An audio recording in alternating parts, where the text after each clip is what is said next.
welcome to another episode of The Glittering Bell Jar.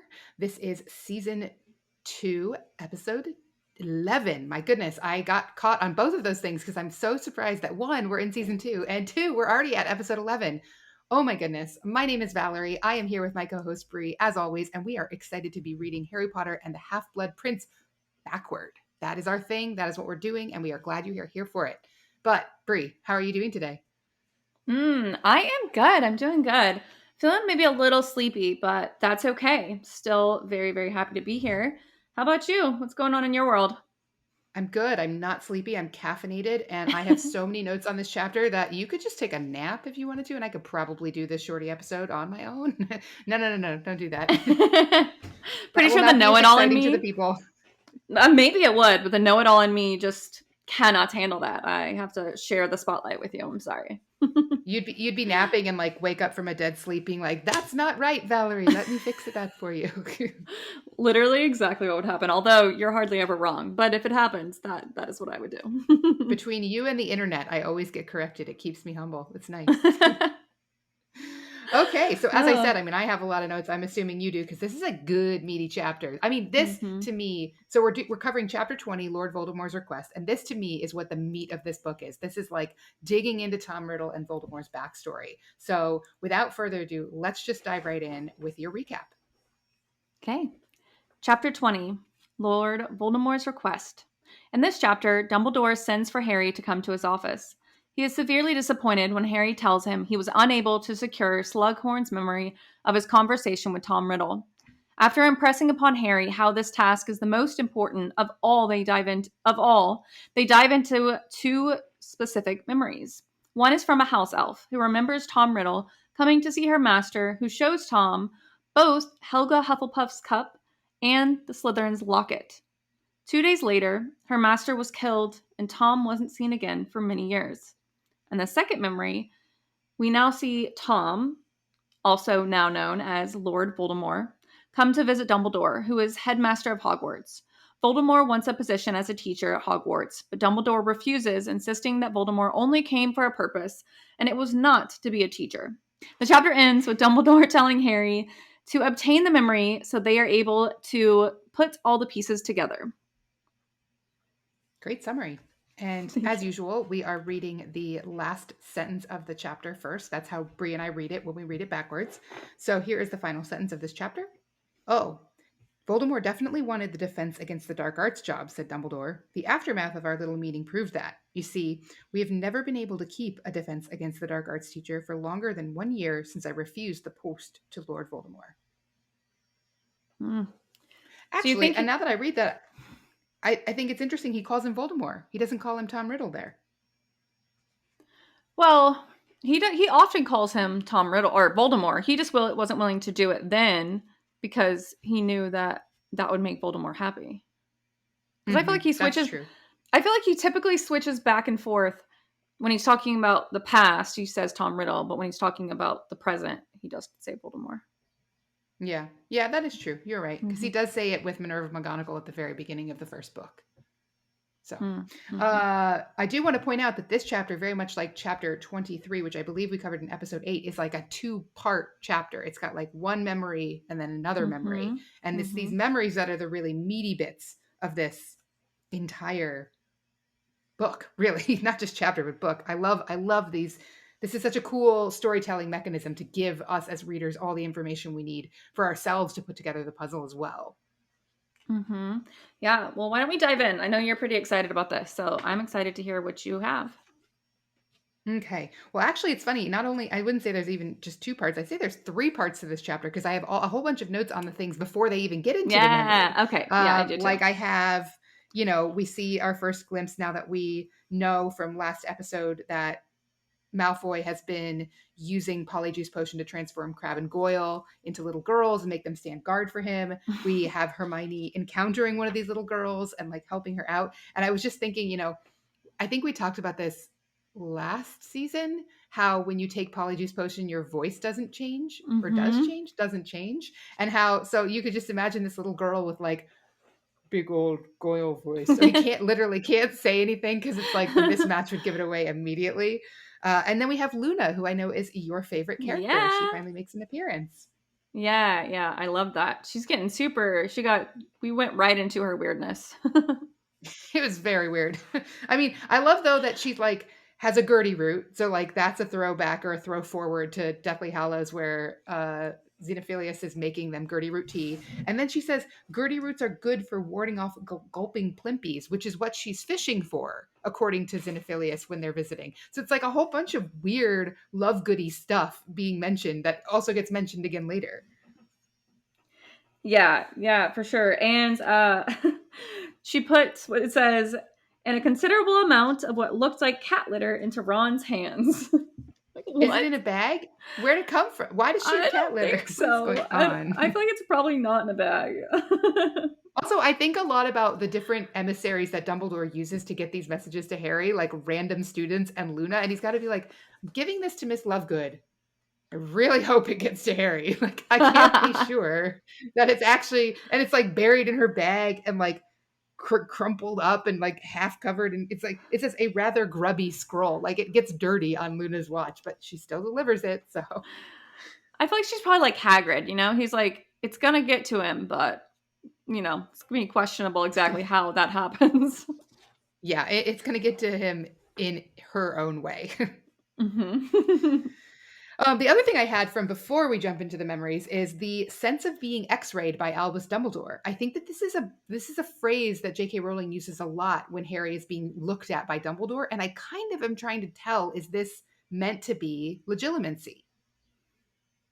Oh. Because it's described as like a sensation. Like maybe Snape is a really good Occlumens and kind of a bad Legilimens. And so whenever he goes into Harry's mind, it's kind of like punching a hole through the wall. Whereas when Dumbledore does it, it's kind of just like a smooth feeling and it's not as obvious. Like maybe that helps explain this whole, differences in the way that people respond to Legilimency. Because we were saying like Voldemort can clearly do it very well and people don't even know it's happening.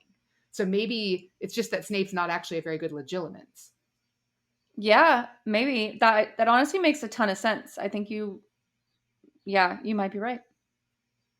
Yeah. So I think Dumbledore is like very lightly using legilimency. Like maybe not actually prying, but just being like, I see more than you're telling me, Mr. Potter. And so Harry feels it and then like spills the beans, like he responds Yeah. accordingly.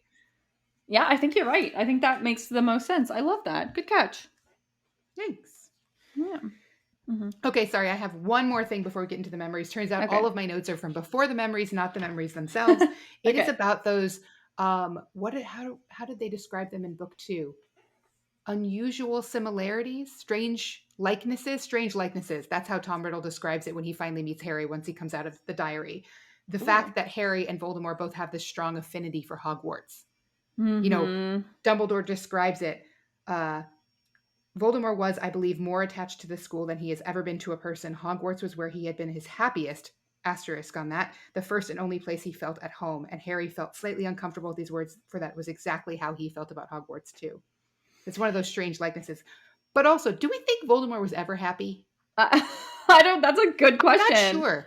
Yeah, like when I hit that word, I was like, I don't know that Voldemort ever. I think he felt positive emotion, but Yeah. I don't know that it is happiness in the like happy and contented and satisfied way, because he was clearly always striving for more power, for more prestige, etc. So I'm not sure that word kind of rang untrue as it crossed me, but Maybe in his own way, it was the happiest. You know what I mean? He had ever been, and I guess that just means, however he feels.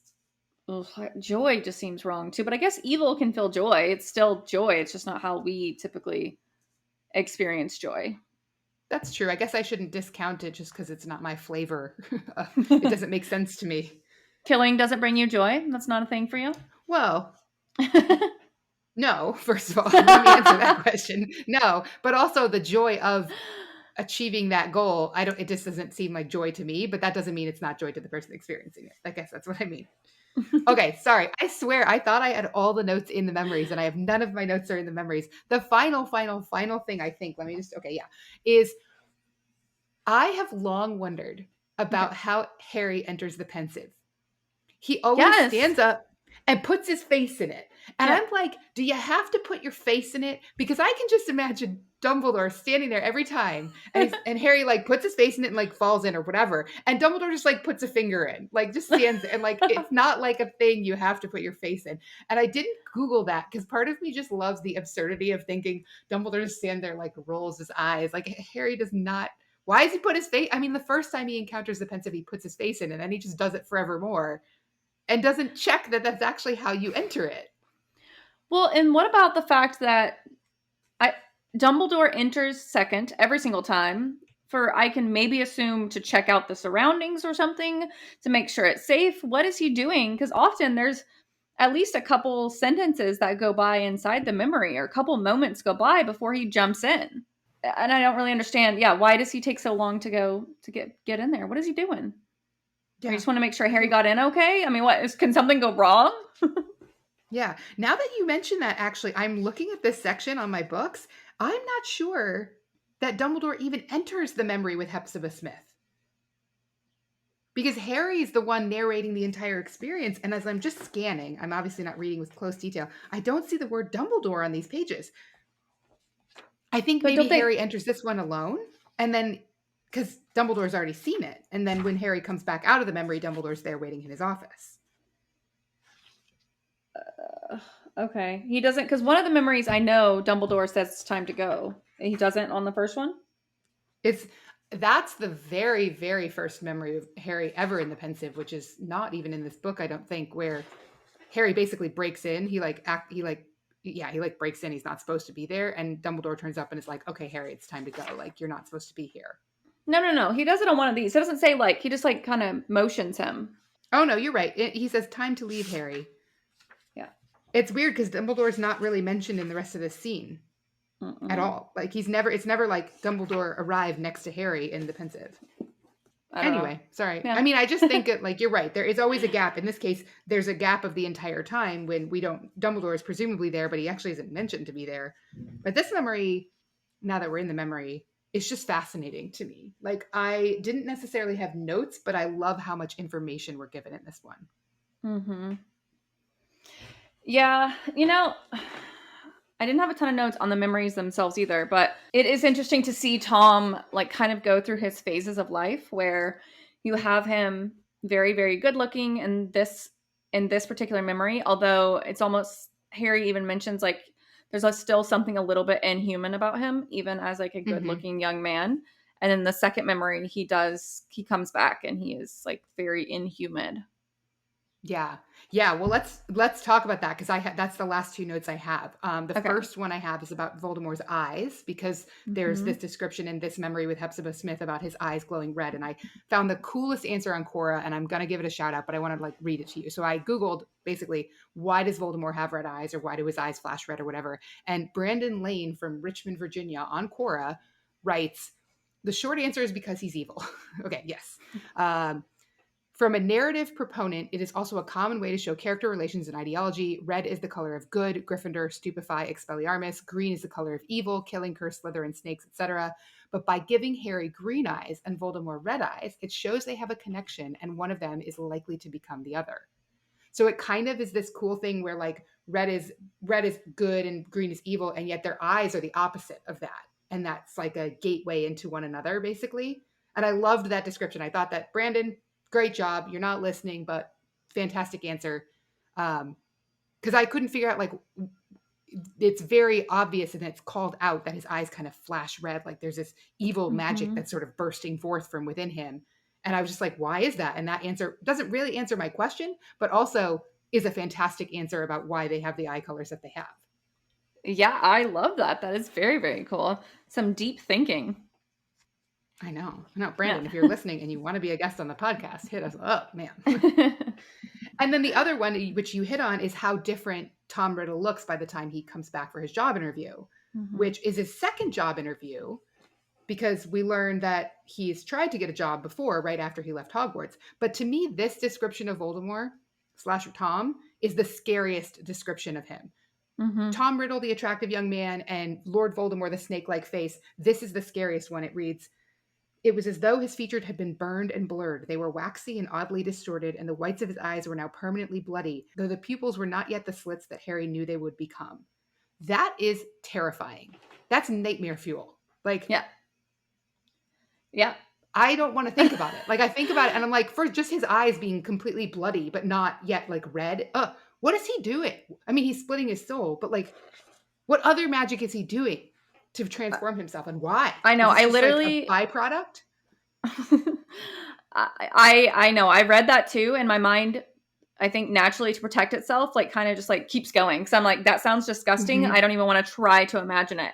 Like for one, because it's hard to like waxy. Like what does that even mean? And you just picture like just the most disgusting thing. And yeah, I don't know. I mean, he's doing all sorts of great magic, other than love, which I don't think I realized how often Dumbledore brings up love and how he constantly keeps trying to save Tom Riddle, Voldemort, and everyone around by talking about and showing love.